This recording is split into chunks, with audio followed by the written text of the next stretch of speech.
les avocats obtiennent des concessions sur le projet de réforme de la justice.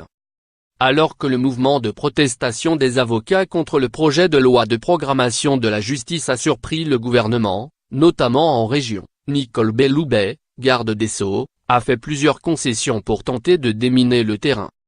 Lundi 9 avril, 2 jours avant la manifestation nationale prévue mercredi à Paris, la ministre de la Justice a encore reçu avec son directeur de cabinet, Mathieu Rondard, la présidente du Conseil national des barreaux, CNB, Christiane Ferralkschuhl, le président de la Conférence nationale des bâtonniers, Jérôme Gavaudan, et la bâtonnière de Paris, Marie-Aimée Perron.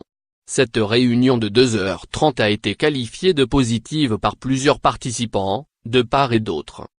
Malgré les retouches successives obtenues par les avocats depuis un mois et qui ont donné lieu le 4 avril à une saisine rectificative du Conseil d'État sur le projet de loi soumis pour avis par la chancellerie, la brouhaha des barreaux ne faiblit pas.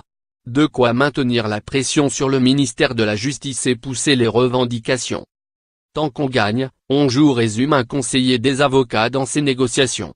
Et contrairement à ces dernières années, ces trois légitimités concurrentes que sont le CNB, la Conférence des bâtonniers et le barreau de Paris parviennent à maintenir leur cohésion face au gouvernement. Lundi, la garde des Sceaux et les représentants des avocats ont ainsi prévu de se retrouver dès le 19 avril, au lendemain de l'examen du projet de réforme en Conseil des ministres. Avec notamment l'objectif de discuter des points du texte qui pourraient faire l'objet d'amendements lors de la discussion au Parlement. M.